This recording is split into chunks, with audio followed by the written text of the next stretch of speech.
എന്റെ ബിസിനസ് നല്ല പോലെ ഓടുന്നു. 10 ലക്ഷം രൂപ ലാഭത്തിലുമാണ്. എന്റെ സ്ഥാപനത്തിന് ഒരു കടവുമില്ല.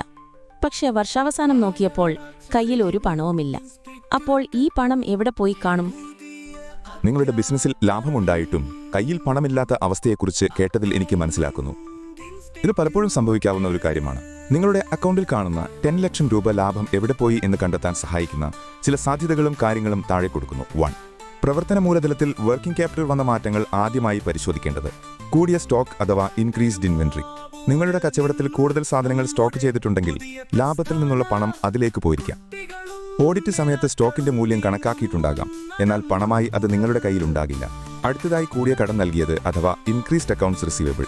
നിങ്ങൾ ഉപഭോക്താക്കൾക്ക് കടമായി സാധനങ്ങൾ വിറ്റിട്ടുണ്ടെങ്കിൽ അവർ നിങ്ങൾക്ക് പണം തരാനുണ്ടാകാം.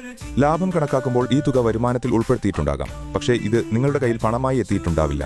2. ബിസിനസ് വികസനത്തിനായുള്ള ചിലവുകൾ.